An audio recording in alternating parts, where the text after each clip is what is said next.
welcome you to this week's edition of Inter-University Debate, which is brought to you by Center for Constitutional Governance and Civic Space TV. I'm your moderator. My name is Fancy Gender Lake. Uganda is among the countries that celebrate International Labour Day, and we did that this month on 1st May. Now, several questions come on the minds of the citizens when it comes to International Labour Day. One important question that has been a subject of discussion is the issue of the minimum wage set. Amidst several countries having a minimum wage, Uganda up to now has not passed the minimum wage bill into an act. Now, we sit here with students from different universities and discuss this topic, the minimum wage debate, finding a fair and sustainable solution in a gig economy. Several questions to be answered today by the panelists. For example, what is the status quo in Uganda when it comes to the issue of the minimum wage debate? Secondly, is it even justifiable to have? Where are the makers of this bill coming from? Their reasons for having a minimum wage in place. Some other questions also include the viability. Is it practicable to have a minimum wage bill in place? And several other issues in there. Before delving deep into that topic, let me introduce the panelists from today.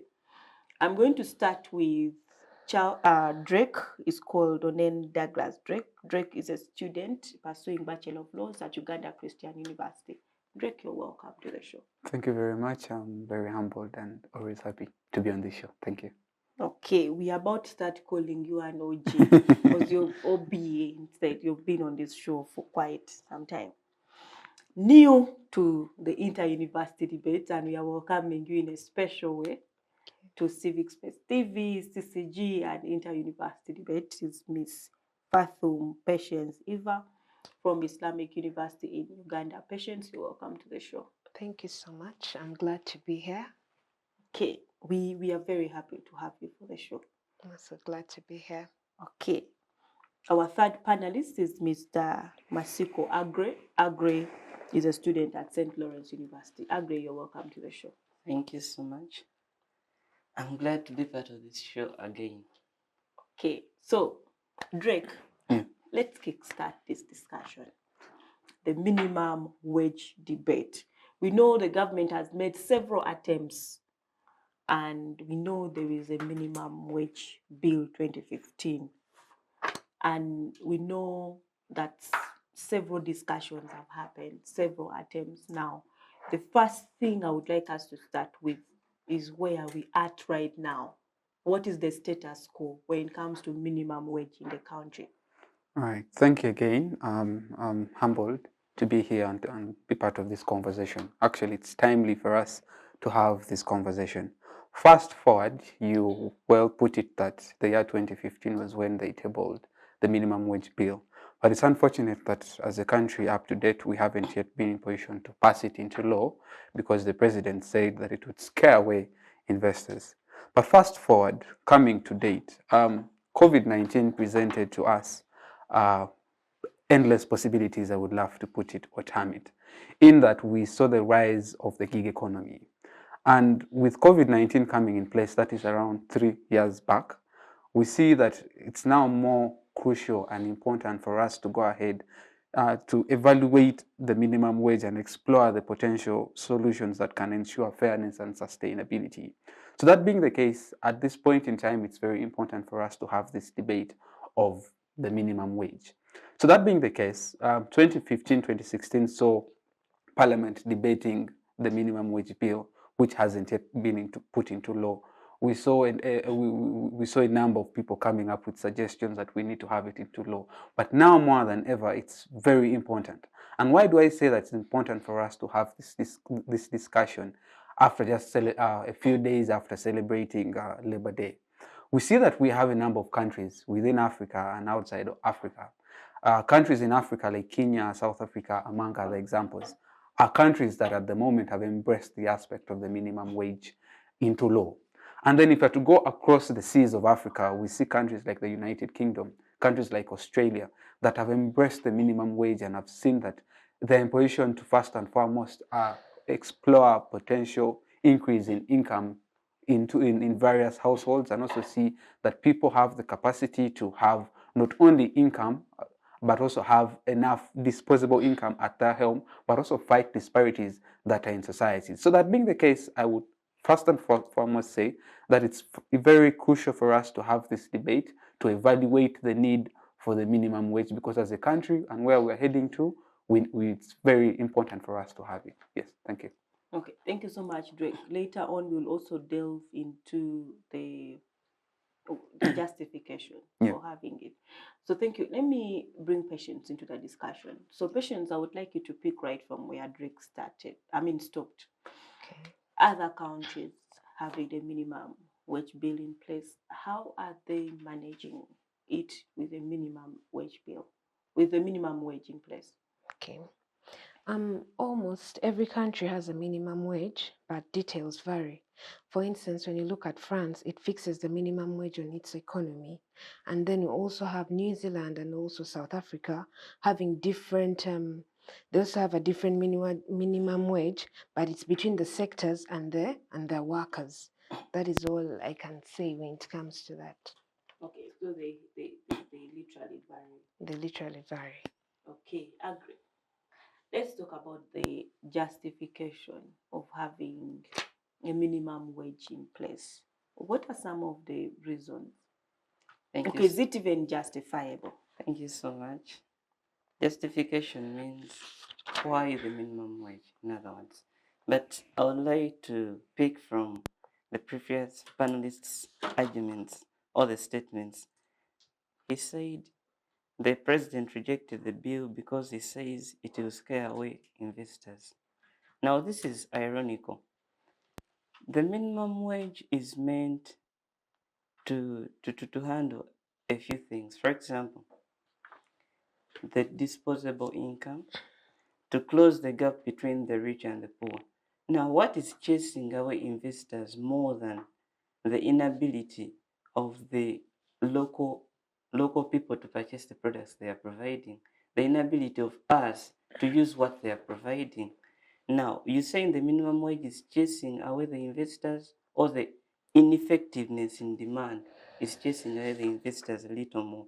But going back to your question, I think the minimum wage, depending on the level of elasticity of Uganda's demand, you know, the people in Uganda increase the price slightly and they all run to a different product. Now, when we impose a minimum wage, this is going to increase the amount of money in the economy, the amount of money that these people have.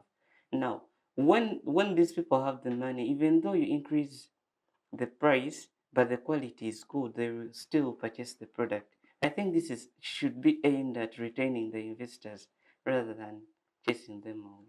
Thank you. Okay, so do you think we should have a minimum wage in place?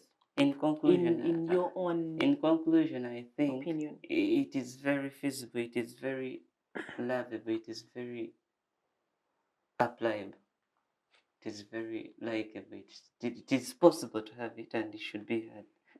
Maybe allow me interject on where my brother Agria stopped. You see, before even we go into the justification of why do we need the minimum wage, I think we need to first understand the context of why exactly we are debating minimum wage. In today's discussion, we're looking into the aspect of finding a fair, sustainable solution for the gig economy. Particularly, then why are we focusing on the gig economy? In my earlier, in my opening statement, I said that the reason as to why we are particularly finding this particular debate very crucial and timely for us to evaluate this particular need for a minimum wage bill was the aspect of the rise of the gig economy. Now, I'm just going to give you statistical data that shows you exactly why we need to find. Okay, before you go there, Drake, probably you should start from why the rise of a gig economy. Definitely. Then you can proceed. Definitely. Why the rise of the gig economy? I said COVID-19 presented us endless possibilities. COVID-19 saw the rise of technology, the use of technology, and people embraced it.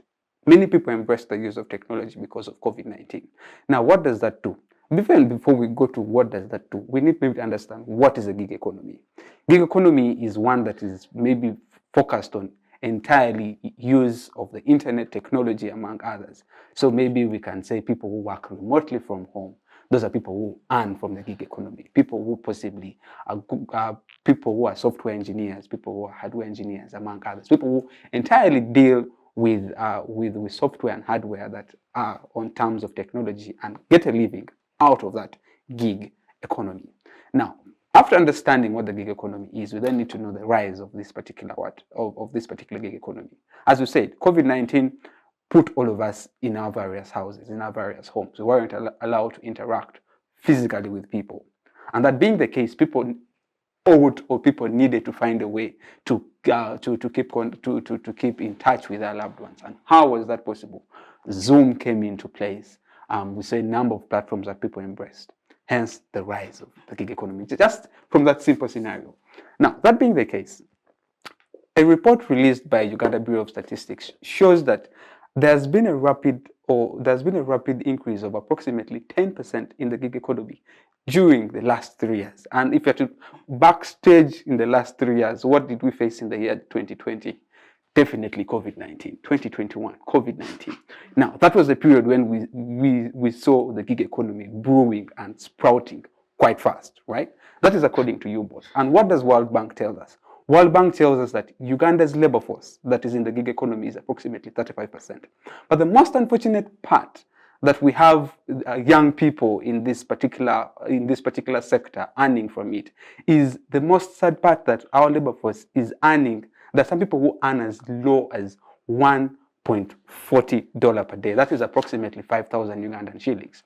Now, what does that tell you? That there is a need for a minimum wage. Because if you are earning as low as 5,000 in a day from possibly a remote work that you're doing, what does the government need to do? Because the government has to intervene. You as an individual, you cannot give labor and then expect something very minute from what you've done. Definitely that in one way or the other, it would be termed as... Shortly, I'd like to interject. Let him finish, Yeah. and then we'll have you. Yeah, it could be possibly termed as, in a way, as unfair for people to have such disparities, because I have some people in the gig economy earning highly and others very low. Now, what does that do? That creates disparities, income disparities. Now, that's why we say it is imminent for us to have a conversation about a minimum wage. A minimum wage is we could possibly have a bar that this is the minimum someone can earn, yeah, but then there is no maximum to that. Because if you have a minimum to a particular amount of money someone earns, that means there's going to be equal distribution of income and disposable income in various pockets of individuals and in families. Now, in my subsequent speech, I'm going to talk about the income disparities in the gig economy. But for now, I've just given you a statistical data that shows you the rise of the gig economy, and particularly why we need to find a fair and sustainable solution in this particular rise of the gig economy. Okay, yes, agree. Okay, I wanted to get in before you finished, but you said most of us are going to be working from home, and this gig economy brought in the need to use this kind of technology. Now, for instance, I'm home, I'm using my computer, and I'm earning 5,000. How is this gig economy helping? This minimum wage going to help me? Because I'm earning from the efforts I put in. How is the minimum wage helping me in that instance? But I think the definition of the gig economy, I wouldn't like to disagree with you, but we would a bit expound on it. The gig economy, it reflects the part-time kind of workers, where people are working part-time here, part-time there, go here, work for some time, get some little money, go there, work for some time, get some little money. I don't think, now the opinion there changes. I don't think the minimum wage will work, whereby you come here, let me start Civic Space, you work for 2 hours, you shift. The next day I see you at a different station, work for 3 hours. The next day I see you in the music studio singing, you're working for a day. Now, how are we applying the minimum wage to help you in that kind of situation? I don't think that there the minimum wage will work. But I think we have to first of all help Ugandans to get permanent kind of workspaces, the permanent kind of employment opportunities. And this should be, well, you remember where we had the debate of where do we put the Ugandan money in investment? Are we attracting more investors or attracting a few and helping other Ugandans to develop the jobs so that we can help them in such instances? Okay. Drake, would you like to I'll respond I'll or should I interject push to after Patience? her. Okay, yes, Patience. Like you said earlier on that you think that the minimum wage won't help, like will not actually help a person, but generally it will. For instance, if I'm here and then I'm working with the Civic Space TV, it's a part-time, and then it's, let me say, it's a contract. It's a contract because when you look at when you have to look at the gig economy, initially organizations have to hire independent contractors. So if I'm given a contract here, it's for, let me say, 3 months, and then I'm done here, I'm earning something. And then when I leave here, I'm working in another organization again, I'm earning something. It's going to help me in a way that it's going to reduce poverty. How? We have increased income of low paid, many gig economy workers. Let me say, they, as I said earlier on, they're not easily paid like full-time workers. So if I'm working here and I'm also working the other side and the other side, it will help reduce on the rates of poverty, and I'm also earning from it. Then you also have increased productivity. How? For instance, higher wages increase people to work harder. And also these very higher wages may increase labor productivity. But also you find that in that, the country is also earning something from that very thing. So my dear brother, it really helps a lot in the country. Though when we're to look at a country like Uganda, the minimum wage doesn't apply here. Reason being that trade unions in Uganda have not been strong enough to cover the majority of the workers, if I'm to say that. Okay. Thank you so much, Patience, for that addition. Let me get back to you, Agri. Let us widen the discussion as wide as possible to not even restrict it to a gig economy in an economy like Uganda. My question is stemming from Drake's discussion. Why has it been so difficult to come up with a minimum wage for the country? What, in your own opinion, why do you think it has been difficult? Because there has been several attempts that have been made. I wouldn't say it's political, though I would at a certain point. But it's so hard to create a minimum wage because in some instances you're going to create a kind of discrimination. Remember, we have a lot of people who are self-employed. Now, the minimum wage is helping people who are employees to someone, and this minimum wage it is impacting the employer to pay a certain amount to the employee.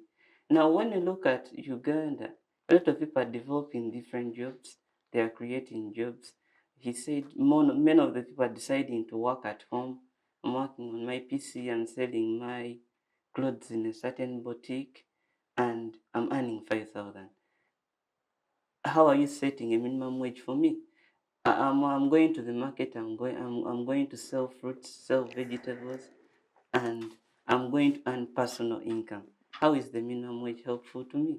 So I think in such perspectives, looking at the statistics, whereby most Ugandans are looking into after COVID, most Ugandans looked into self-employment. You saw how teachers decided to go into brick making, how different employees decided to think otherwise. Then it becomes a little hard. So that the major impact of this minimum, the major reason of this minimum wage may not really come out because a lot of people in the population are working by themselves, they're self-employed. Okay, okay, you can respond. I already even had a question for you. Yes, Drake. Apologies. My brother Agre, I would like you to understand when we're talking about minimum wage bill, respectfully. Minimum wage bill, in your argument, you particularly think it will not benefit the employer because you raise an argument and say Uganda is a highly entrepreneurial country. That means we have many employers than employees, right? So your argument is it will not benefit the employer. Is that your argument? Since Not really. My argument is that these people are self-employed, not that they are employers. What you're saying, there are so many self-employed Employed people. Self-employed All right. people I would like. who don't even have employees in their kind of jobs they do. You go to the market, you do this kind of job yourself, you pick the luggage, you do this, you do that. You understand? Okay. Regardless of the kind of employment that you're in, whether you're self-employed, one way or the other, you'll indirectly employ someone. Let's just look at this instance. You have, let's say you work in the market, right? You work in the market and you possibly have a boda man that makes for you deliveries, not so? Yes. Now, the boda man who makes for you deliveries is working in a gig economy, okay? Now, if that boda man has no particular set wage, do you think it's fair for you to go ahead and use his labor and pay him in a way that is unfair? Definitely not, right? Now, that is why we are having this debate, because regardless of you being self-employed, you're in the market and you're possibly selling tomatoes, you have a boda man who makes deliveries. We need to have a particular minimum wage just to help that boda man uplift himself. That is the argument here. Now, why particularly, let me first start by focusing on the arguments you raise. You raise the issue that in Uganda, many people are doing part-time jobs. So particularly, we do not need this minimum wage. But let me ask you, why do people work? People work because they want to earn a living, right? Why do you think people take multiple jobs? People take multiple jobs because they want to earn to make ends meet. So people take multiple jobs to earn to make ends meet. Why is it so? Possibly it's so because they are earning very little money. So they want to earn from the various jobs that they're in to at least amass something to pay for their bills, right? Now imagine in a country like Uganda where there's no minimum wage bill. Let's say I, as an N. Douglas Drake, I work as a delivery person, and from my deliveries, from each delivery, I'm only supposed to take off 2,000. Yeah, that's a part-time job. I also work in someone's boutique, and guess what? All of this one gives me 2,000. This one gives me 3,000. Is that fair? Definitely not. Now, why are we arguing minimum wage? We're arguing minimum wage because we need to have a set standard for these individuals to earn something bare minimum that at least it is not small, but it's proportionate to the labor that they're giving. So regardless of whether we have very many part-time workers among others, it is crucial and it's imminent that we have a minimum wage. Say, for example, countries like the United Kingdom. UK is a country that has a minimum wage in place, yes? And the minimum wage in place, it is helping very many young people. In Uganda here, as a young person, do you particularly sit back and say you have 7 digits in your account? It's very rare, yeah? But if let's say you are in the United Kingdom, in Australia, in South Africa, possibly you have, in South Africa, if let's say you're doing deliveries, there's a minimum wage set for you. You know, if you make your deliveries, you work for these particular hours, you'll earn this particular amount of money. That helps you earn income. And what does that earning income do? She says it helps reduce poverty. That's all. Now that is why we are having this discussion. Now let me come down to the aspect of income disparities in the gig economy. The reason as to why I use the example of a lady down there who is selling tomatoes, who particularly says self-employed. She's self-employed, yes, but she indirectly employs people, but particularly those border people that she uses for deliveries. Now, why am I focusing on income disparities in the gig economy? You see, a report released by Economic Policy Research Center revealed that the income disparities in the gig economy in Uganda is quite enormous. Yeah, enormous in that in a day you find someone earning as low as 5,000 in a day. Can 5,000 in a day possibly give you a full meal if you have a family of 6? Definitely not. Now that is why we're saying we need a minimum wage in place. Okay. Okay, thank you. Drake, before we move far, let's talk about the viability. I would like you to open that discussion because you've been one very vocal pro having a minimum wage in place. So let's talk about the viability of having a minimum wage in an economy where a very big majority of the people live below the dollar rate. Is it viable to have a minimum wage in place? The viability of whether it's possible to have a minimum wage in Exactly. place. Is it practical? Can we? It's feasible. Is it feasible to have a minimum It wage? is feasible. It is feasible, but I'm afraid the politics comes in place. I'm afraid so because in 2015, when a member of parliament opted to push for the minimum wage bill, what happens? The president says he cannot assent to this bill because it's going to scare away investors. Yeah, it's true that having a minimum wage bill in place potentially scares away investors. And Uganda is one country that has very high levels of unemployment among young people. So that being the case, if at all we are to have a minimum wage law today in this country, will it be practical? I think it will lag. It will take some time, but it will work. Why do I think it will work? It will work in a way that we have very many people that are particularly says people are what? People are self-employed, yes? But people being self-employed means if you have a law in place and it is being enforced, and we say minimum you should pay someone, let's say we categorize the kinds of works or the kinds of jobs you should minimally pay someone, then definitely it would be practical. She's talked about Kenya has various ways how they implement their minimum wage law in place, right? South Africa also has a particular way how they implement it in place. So I think Uganda can also employ a particular way that is more plausible to us as Ugandans. It's true that Ugandans are entrepreneurial, but if Ugandans are entrepreneurial, which means we also have to come up with a practical solution that resonates with the highly entrepreneurial society that is in Uganda. So, but then why exactly do we need to come up with this minimum wage? This minimum wage. I think that was the first question I Yes, asked. yes. Now I want to bring it down because it's plausible and it's feasible. Now, if it's plausible and feasible, the issue at hand or the status quo at hand shows you that there is exploitation and unfair compensation. If there's exploitation and unfair compensation, I'll still go back to that example of a borderman who makes deliveries. It's very hard to quantify how much that person is supposed to earn, right? But if you have a minimum wage in place, you possibly know this is the minimum I'm supposed to pay this individual.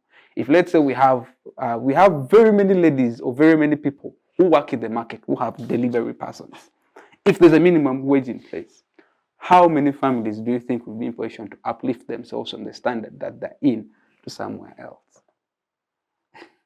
Okay, I see. Agree with. Let me start with Patience. So I know you have something to say. I've seen your hand up, but also my question to you is still what I asked Drake. Drake feels it viable to have a minimum wage in place. I would like to also get your opinion in this economy. Is it viable and feasible to have a minimum wage in place? Yes, according to me, it is really viable to have a minimum wage bill in a country like Uganda. Reason being, Uganda is not that well off. It's not that well off. And we have many organizations and many companies in a way that, as I said earlier on, that we have many people who claim to be self-employed. And in that bracket of being self-employed, as he said, he also brought it out in a way of we have a lot of exploitation of labor. When you look at the gig economy and the minimum wage, many gig economy workers don't get benefits of full-time workers. So a country like Uganda needs the minimum wage because I believe in equality. If at all I'm a part-time worker and also you're a full-time worker, we are equal. There's nothing different. We're all working for the same organization. So if that bill is put into place in a country like Uganda, then we are good to go. It will help. It will help produce like it will change lots of lives into the country. Then secondly, we have an issue of job security in this particular country. For instance, gig workers are temporary and they are hired as per project. And no hope, you will not have any hope that you're going to stay in this organization for so long. So if that bill is there, at least it will give hope to people that anyway, I'm not going to work here as a part-timer and I'm going to earn this. I don't know. Yeah, But No, I understand you, because if you take it from the bill, which we are also going to delve into on a later stage, the bill itself, which I think most of us had the benefit of reading, has several aspects, which includes others. It prescribes other conditions of work. Yeah. So you can continue with your discussion. So for as I was saying earlier on, that indeed a country like Uganda needs a minimum wage bill. Reason being, it needs to be given a structure. Uganda, we don't have a structure to be like a structure that companies do follow, because you find that in a certain organization there's exploitation of labor, there's job insecurity, and especially this has also been happening in gig economy workers. They're given dangerous parts of the job to do. Reason being, these organizations want to run away from these other costs of medical to cater for them, because they look at them as part-time workers. So a country like Uganda needs to have that. Reason being, to improve the working conditions in this country. yes, thank you. Definitely. Okay, so Rick, you had to complete that. Okay, let's have Agri. This discussion on the viability. You started that discussion, so you might want to conclude that discussion. Thank you so much. Giving me the concluding part is advantageous to some bit. But the most interesting thing about these panel discussions is that when a person takes a side, we forget about the reality. We forget to think about what is really happening. But in economics, there is when you discuss something and then you say other factors remaining constant. But in reality, other factors don't remain constant. They've never We are remained. interested in those factors as well. If we don't, what are those factors that if we don't keep constant, they will become a problem? That is the problem we have to look at. They are saying that we have to be fair. From the earlier discussants, they're saying we have to be fair to the workers. Now let's look at the producer's perspective of this. I'm producing this product and I would like to put it on the market at the lowest price possible. Now you are telling me to increase the cost and retain a low price so that the people can afford to buy this product. Is that even possible? In increasing the amount of money I have to pay to this worker, let me say I have this borderman, he brings these commodities to me. I bought them 100. The minimum wage tells me he works for an hour, I have to give him 8,000. I would have given him 5,000 on a fair deal. The minimum says 8,000. Then I'm adding this 8,000 on the other money plus the renting, the what. Now this kind of thinking is going to go back and affect this borderman again, who comes to buy these tomatoes in the market to take to his family. So your issue is it will cause It is causing a rise in the prices. It's indirectly causing inflation and not helping the person it's intended to help. They're saying that Uganda is not that well off. Now we are increasing the money we are paying the employees, but also increasing the money, the burden on the person producing the commodities. That's, we people, the economists believe that the burden of the cost at last lies again to the person going to purchase the commodity. Now, if the consumer is my employee, I'm paying him this money and increasing it indirectly in the product I'm producing.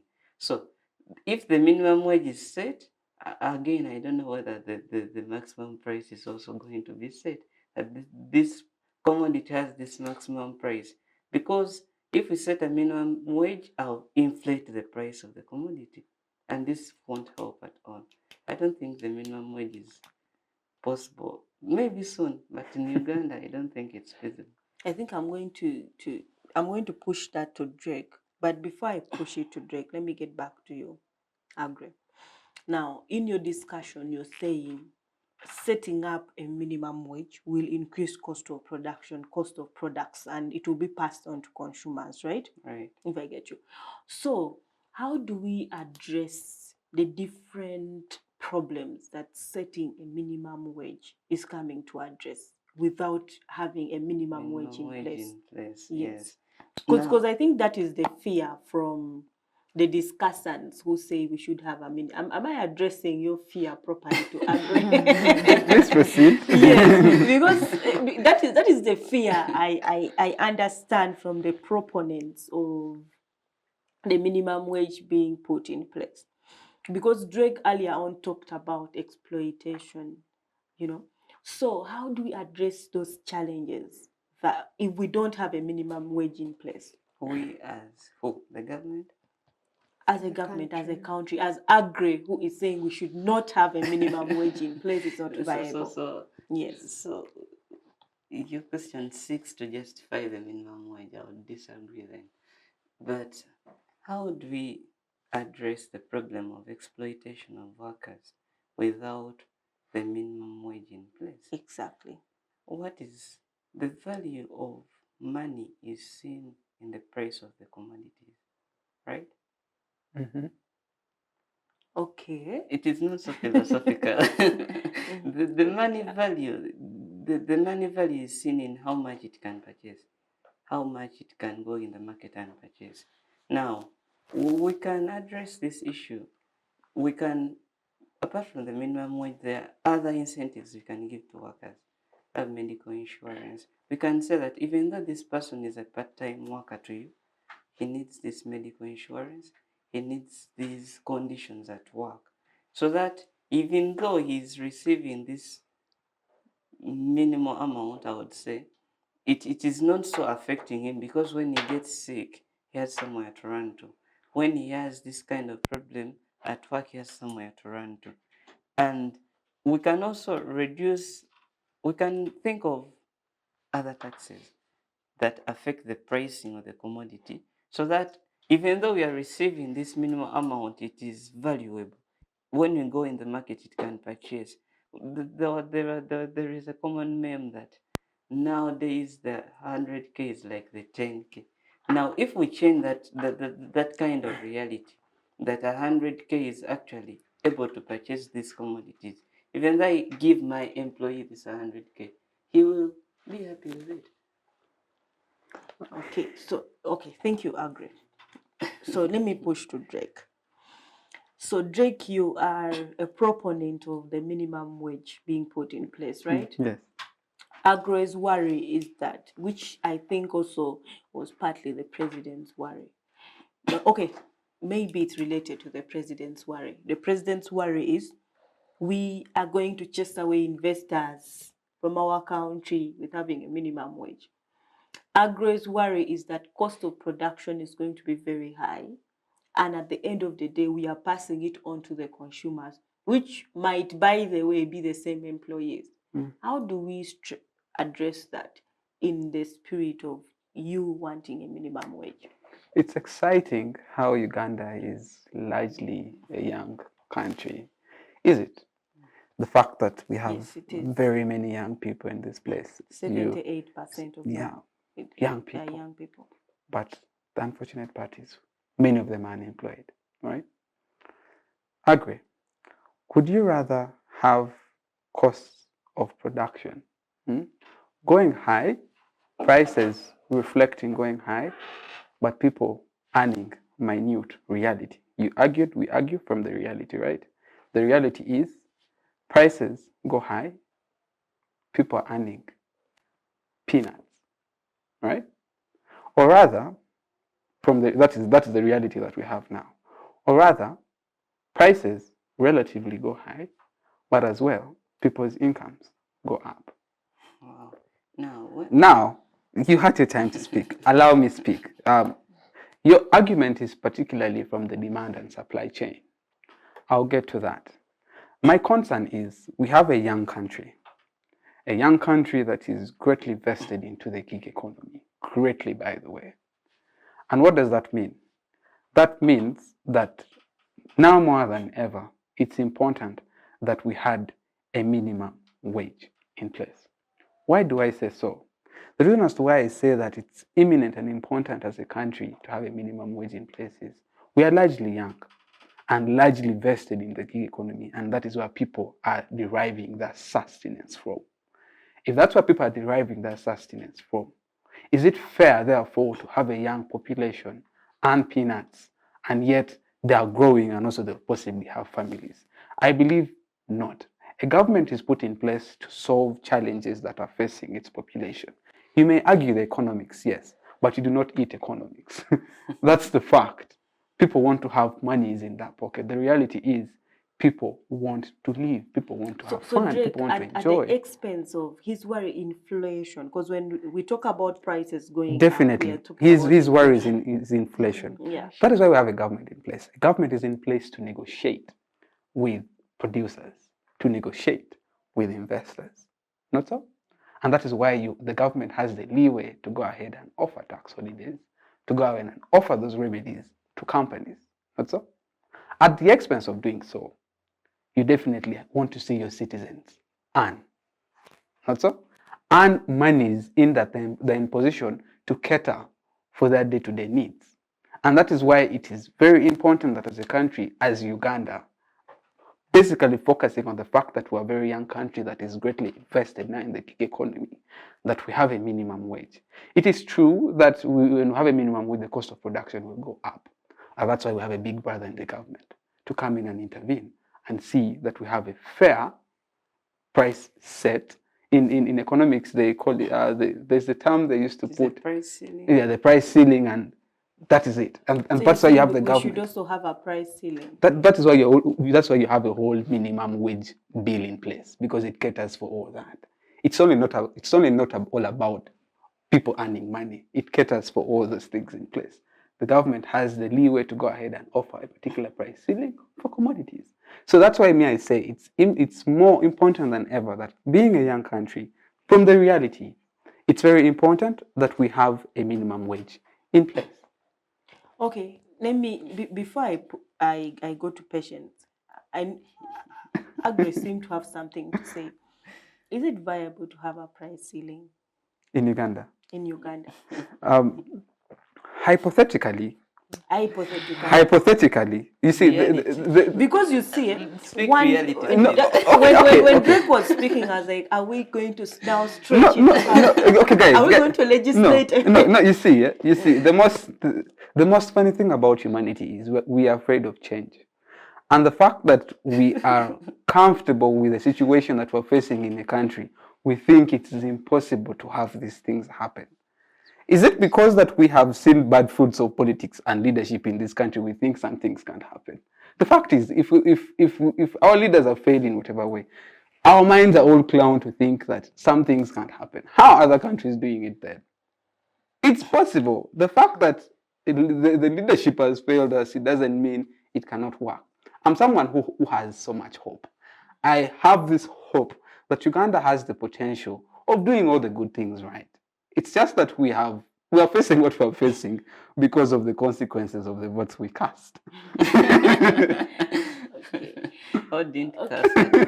Okay, so right there, we are going to take a short break and we will come back with these students, Drake, Patience, and Agri, still discussing the issue of the minimum wage. So see you after the break. Digital rights are those human rights and legal rights that allow individuals to access, use, create, and publish digital media or to access and use computers, other electronic devices, and telecommunication networks. Digital rights include a right to freedom of expression, information and communication through technology, a right to privacy and data protection, a right to credit for personal works, a right to universal and equal digital access, a right to identity, a right to anonymity, a right to be forgotten, and a right for protection of minors, among others. The state's digital rights are frequently violated through various unfair actions, for example, blockage of websites and social networks, theft of credentials, unauthorized use of people's data for personal gain, privacy intrusion, online censorship, arrests and intimidation of online users, internet blockages, and the proliferation of laws and regulations that undermine the potential of technology to drive social, economic, and political development worldwide. It is hence every citizen's responsibility to respect rights of other digital users and to speak out or report to the responsible parties when one's rights are violated. Welcome back from that short break. We are still with students from the universities. We are discussing the minimum wage debate. And before we took that short break, Drake was giving us so some of the solutions to the worries of the people who feel the minimum wage is going to bring a lot of problems. Some of the issues that were cited were issues of chasing away foreign investors, inflation in the country, and before the short break, Drake was giving us solutions to some of those worries and still justifying why we should have a minimum wage in place.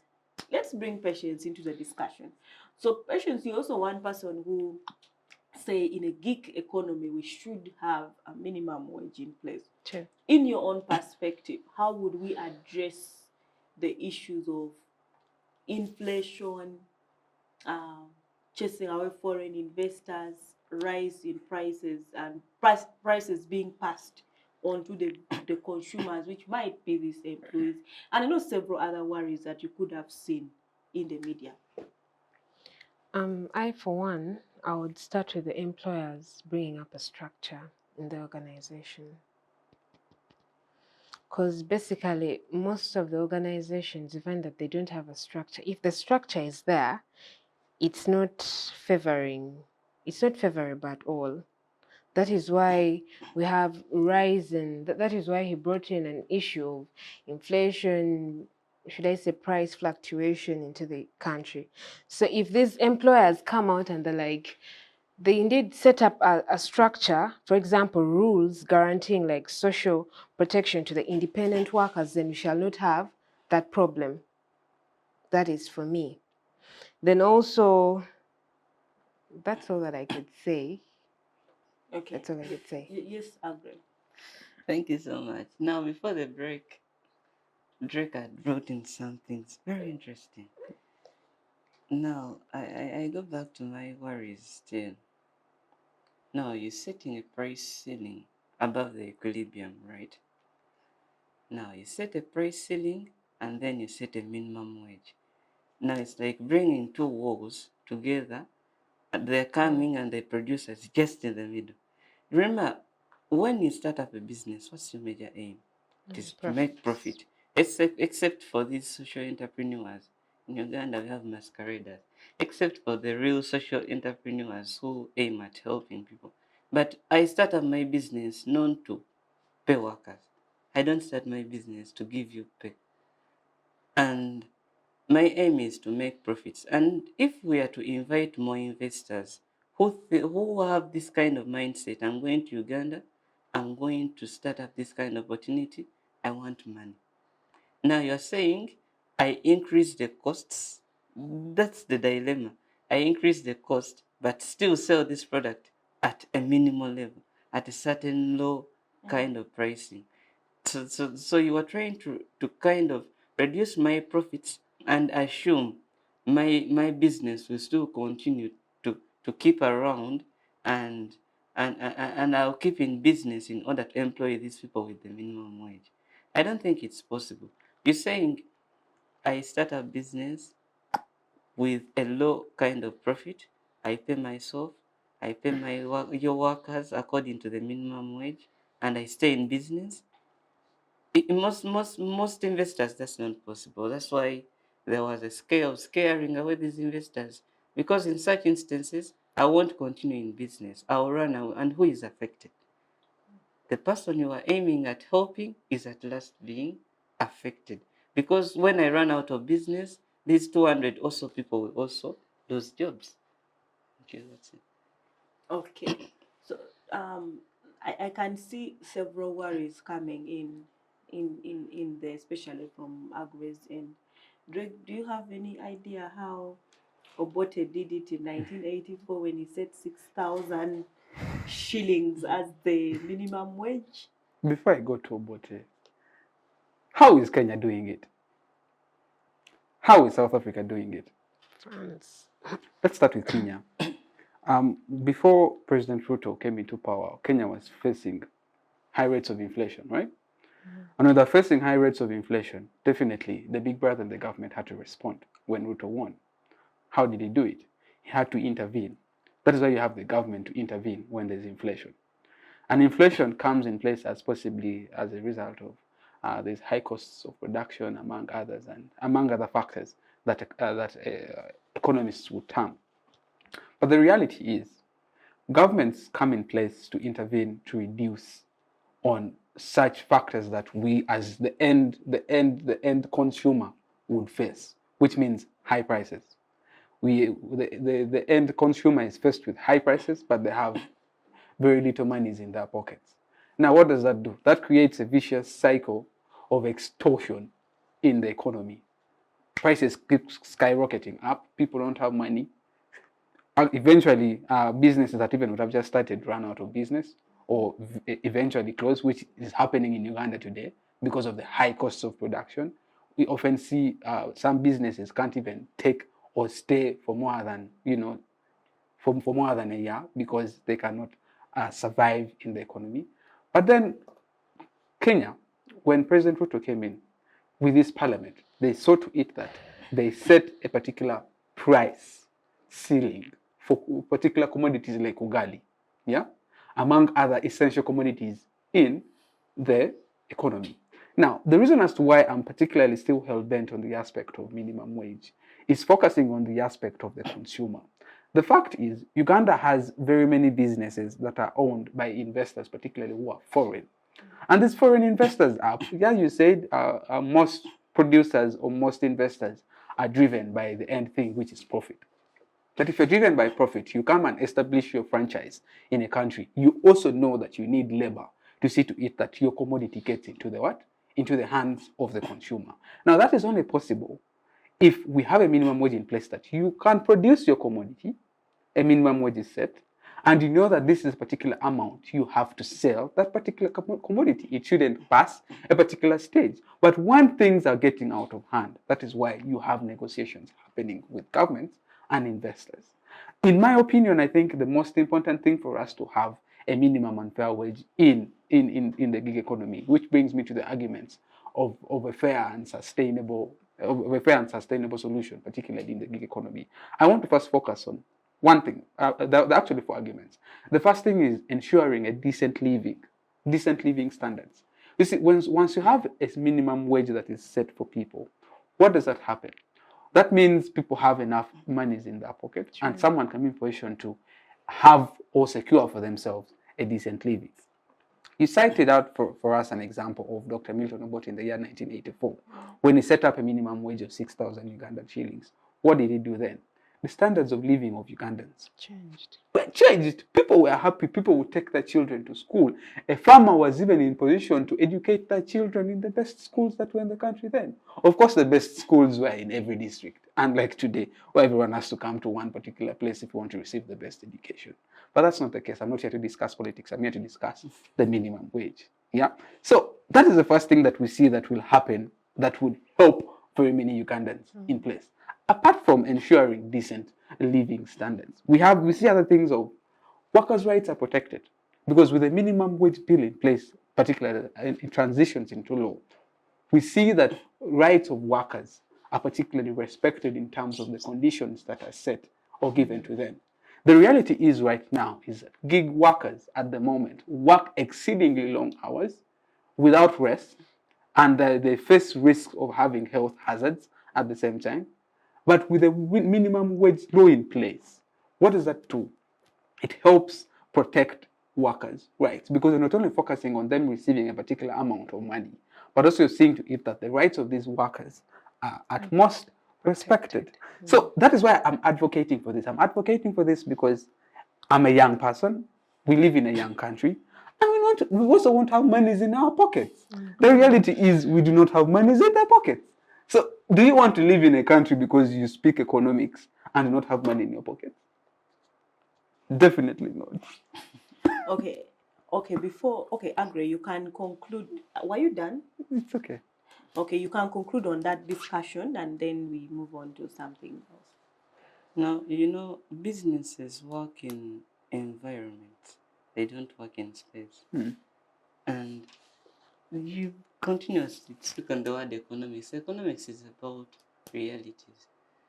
Now, when you set a minimum wage, you're setting an improvement on the income per capita, right? But it doesn't necessarily improve the standard of living, as you're saying. I told you the scale of inflation at when you bring in the area of the minimum wage. You're talking of countries like Kenya. Someone may also say China, whereby different companies are running away from America to establish their companies and sell in America, but they are producing from China. You may speak all this, but let's look at the cost of production now. What is causing the rise in prices, even before we bring in the minimum wage? What is the cause? You having electricity produced here, but so expensive. You having fuel, so expensive. Now, me, who is the producer of this commodity, my mindset tells me make a profit. I have this electricity to use that I would have got at an affordable price. It's high, and this same government is coming to me with taxes, and again, after some time, is coming and telling me I should pay these workers this amount. Is that really fair to the producer? When we are the employees, it's fair to us because we're going to work and this minimum wage is good. We can sing praises about it. But let's also think about the other side of it. Is it fair to the person employing us? Is he going to still continue to employ us in the next 5 years? Is he going to stay in business? Those are the questions that are unanswered. Now, the complex paradigm of the minimum wage is like someone likes the apple that's that side, but is fearing the trench there is in the middle. We the employers would like to skip and reach that apple, but we are failing to tell this government we're having that electricity is so high. You should do this for the producers to pay us this amount you want them to pay us. I'm not saying the minimum wage is bad, but a lot has to be put in place before we look at the perspective of having a minimum wage in place. Thank you. Okay, I have a feeling I know what Drake wants to So, ask, but I'll finish and I bring in Patience. I am actually finished. Okay, so thank you, Agre. So let's talk about Patience. Let's talk about now. There is a bill in place, right? We know that this bill has not been passed into law, but when passed into law, it has several aspects. Let's speak a few aspects of this bill because if it passes into law, we will have it changing the dynamics of the employment sector. Now, I had the benefit of going through the minimum wages bill 2015. One thing it proposes is to have a board in place. The board is supposed to be set up and they come up with the minimum wage for different sectors. Now, when they come up with the minimum wage for the different sectors, they bring it up in a form of a report, submit it to the minister. If the minister does not approve, gives it back to the board again revises it, gives it back to the minister. After that, the minister tables it to the cabinet for approval. What is your perspective on the board coming up, setting up a board to determine minimum wages for the different employees? Okay, thank you so much. For instance, in the 1984 Minimum Wages Advisory Board, they recommended that the minimum wages in a way that Uganda as a government Uganda has a government mandated minimum wage.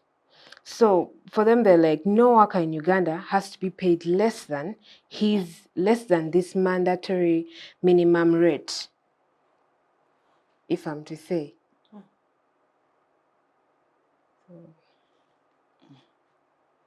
Okay, let me push that to Agri as well. Agri, what is your perspective on setting up a board? Because ideally, I know in the beginning, the person who tabled the bill had proposed for 250,000 Uganda shillings as minimum wage. But as the bill looks right now, it proposes to set up a board that prescribes the minimum wages for the different employees. What is your perspective? The idea of the boards in the different sectors of the economy, you can't set a uniform minimum wage in the different sectors. For example, the lawyers can't be receiving the same amount as the doctors, as the employees in the suburbs, as the home workers, the house helps. So if we set up a committee, but still, before we talk of the setting up the board, the different workers in Uganda don't have associations that unite them.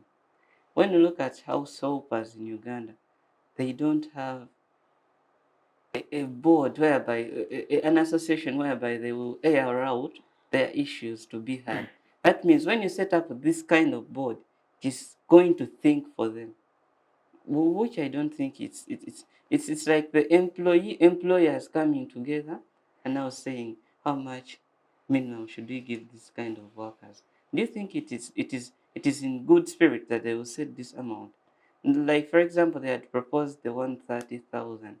Yeah, in the Oh, policy, yes. in the policy. Now I have a primary teacher who studied his degree, and because the minimum wage says 130,000, I will say, I'm helping you, I'm adding you 20,000, I'm giving you 150,000. What can 150,000 do in Uganda's economy? So this kind of board, we should also look at who comprises the board and what is the mindset, the attitude of the person going to set the minimum wage. Thank you. Okay, thank you. Let me also push this to Drake. Drake, as a proponent for the wage, for the minimum wage, let's say we say yes, let's have a minimum wage in place. Now we are looking at the bill itself, whether it even resolves the problems, as opposed to setting 250,000. There is the board determining minimum wage for different sectors. What is your perspective on that? Each different kind of labor offers different kind of services. A lawyer offers the legal service. House help offers the Household services. household services. And those two particular kinds of labor are different, are distinct, and they have different qualities. Not so? He clearly states it, he clearly brings it out that we cannot have a standard entirely. And that is why now I have the board. The board is in place to establish what is the barest minimum for a house help, what is the barest minimum for a lawyer, what is the barest minimum for a doctor, what is the barest minimum for an engineer, what's the barest minimum for a teacher. Because all these labor offer different services, and that the services that they offer can be quantified differently. So that's why you have the board in place. And if, let's say, we are to have it, then definitely you need a board, as it says, a board that reflects, feels the people. You get a board that understands the reality that is in place. It's unfortunate that we do not have numerous bodies, associations, or trade unions in this country. Of the few that we have with a very few. So, and different kinds of work that has come up in this country.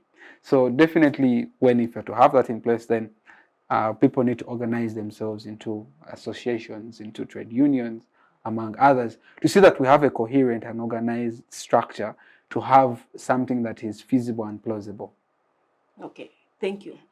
I would pick another aspect of the bill And unfortunately, I end up always starting with with Patience. So Patience, another aspect of the bill as well is there is a section that says in areas where the board has not set a minimum wage bill for the employers and the employees in that sector can come up and set some sort of a minimum wage for that sector. What is your perspective on that? If I'm to quote correctly, that would be section 15 of the. Yeah, around there. Yeah. If given an opportunity, can I read it verbatim? Yeah, sure. You can get it as we get Agre's perspective. Yeah. Yes. So Agre, what is your perspective? I'm sure you've gone through this section Yes, because please. earlier we brainstormed. So that section that talks about in case there is an area where the board has not set up minimum wage for employers and employees in that sector can come up with a minimum wage. What is your perspective? Then we ask ourselves, why wouldn't a board set the minimum wage for that sector? But then, leaving that aside, with the low levels of patriotism in Uganda, employers will. There was something about corruption last time. There is a lot of corruption, and the sectors with no minimum wages, I think the workers will still be manipulated. These people will connive with the employers, set something that is favorable to them, more to the employers than the employees. But we, it's really worrying that there is a moral breakdown in Uganda. In a good in a good situation, it would be a good idea. But in Uganda, I think if we set a board and it is to set minimum wages, that article should be removed and they say all minimum wages should be set by the board. Yes. So your worry is that in that negotiation, employers might exploit Yes, still. the players might be favoring some side. Okay, yes, Patience. Initially, it's section 15 of the minimum wage bill. So if the board doesn't place a minimum wage, then the employer or the employees have to establish a minimum wage. But now the employer has to ensure that all the workers are represented during the minimum wage negotiations. Exactly. So what is your perspective? What do you think about that arrangement? I think it's a good thing, because according to me, I think it's a good thing. Yeah. Okay. Yeah, because we have Drake, you took us there. You said let us make a minimum wage bill. That is Now why it's let's a bill, debate because the it's bill. supposed to be debated and it Let comes to us debate the consensus. bill. Is Because it viable? it is, because in an organization or in a company, we ought to establish that contractual relationship between employer-employee relationship. So if the board doesn't come up and do that for us, then me, an employer, I can sit down with my employee, and then we agree or negotiate to the same. Okay. Let me thank you so much, Patience. Now pushing it to Drake, I'll ask it in a different style. It's okay. coming from where Agri is coming from. This setup, don't you think there's going to be some sort of Connivance. manipulation sitting at the round table with your employers? Agri's worry. Do you think it will come to light?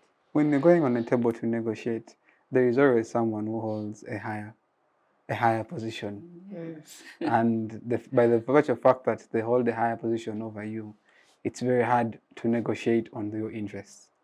That is why oftentimes when you are to form an association or trade union, you need someone at least with legal knowledge, because people with legal knowledge know the skills of negotiation.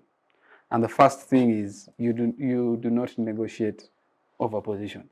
That's the thing. So I think the most important thing is having this particular that particular section of the law in place. I think it's very imperative to note that it would be important for these associations and their leaders when they're going to negotiate on the round table for their interests with their employers, that they had possibly someone on the team who has legal backing and legal knowledge to stand in for them. Because, truth be told, the employer would hold a higher position over his employees and would manipulate and use his position to impose solutions that favors him, rather not the employees. So, in my opinion, I think we would possibly add something to the law, add something to the bill, and advocate for possible legal representation when you're going to negotiation. The last time I heard of negotiations, it was when the doctors were rioting, remember? And then these leaders of theirs, the so-called leaders, went to negotiate with the big man. What came out? They came out bowing to the big man and not solving the issue. So that creates the worry. I still believe that is a leakage in the bill. It should just be removed. Okay, so your worry is that, let me see if I get it, is that even with, we shouldn't have that negotiation taking place because the leaders can't be manipulated. Yes. The board should be conclusive. Yes. But you see, the fact is we are all fruits of bad leadership. We have experienced bad leadership to the extent that we think certain things don't work. We think negotiations in this country don't work because some people hold higher positions and power over us. It's unfortunate, in my opinion. It's very unfortunate that we sit in that position. We see medical personnel kneeling down in front of the body of the president and praising him, and yet you're supposed to negotiate and come up with solutions for your other people. Like, that's what I'm saying. That is the reality. No, that's the thing. That's what I'm saying. As a country, we are the fruits of bad leadership. So we have reached a position where we think, if I get the chance to meet the president, may I think my problems are solved. It's sad that we think an individual will solve our problems and take us out of poverty. That's why me, as a person, I hold this idea and belief that we need to hold more honest conversations with ourselves. We need to hold more honest conversations with our leaders. Because negotiations are the helm of businesses. Okay. It's what holds both the employer and employee together. And it's very important that we have them. But in a state, or the reality that Uganda is in at the moment and where things are, it will be somewhat hard. But I am someone who doesn't lose hope. Regardless of all the other factors constant, which you say in reality, factors can't be constant. Negotiations are important, and it helps the employer and employee understand, both of them present their interests, because it's necessary. The board will not understand the interests of the employees. Yes? And the employer will not understand, the employees will not understand the interests of the employer. So, speaking from the book, it's important that we have these negotiations, much as it's also important to have the board. We actually need more people groomed by you, especially leaders. I know. We should start sending them to Drake for grooming. Yes. So this one, let me start with Agri this time round. There is also a part in the bill. I'm not mentioning sections because I don't want to make it a legal discussion. But there's also a part in the bill that talks about employers are barred from negotiating individually with employees. If you're negotiating, it should be a group of employers in that sector and a group of employees in that sector. Employers are not allowed under any circumstances to negotiate with individual employees for wages. What is your perspective? That is very good. That's the very article I liked so much. Because... Did you come across it as well? Yes, I came across. I liked it so much. Because the reason why employees consent to things that they rather at a later stage regret. He said the employer has an upper hand. He will come to negotiate with you personally when you have your personal fears of losing this kind of job.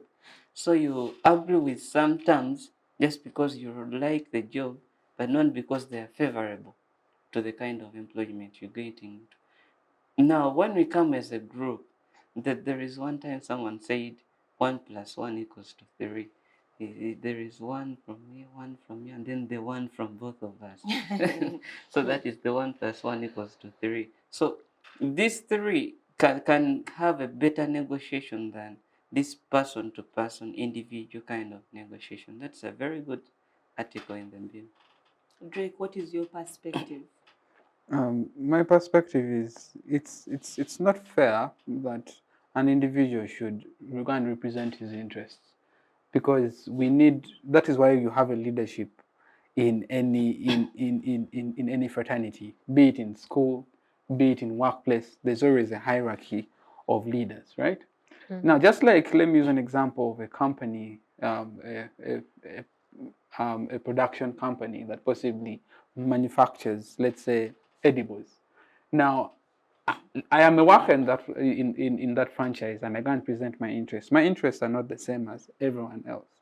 And I go present my interests knowing that my employer holds a higher position over me, because if I present anything otherwise, I am fired. There are very many other able Ugandans that are willing to come and work at a price even lower than what I'm earning. So it's important to have these associations and these leaders of these groups to come and represent the interests of the group.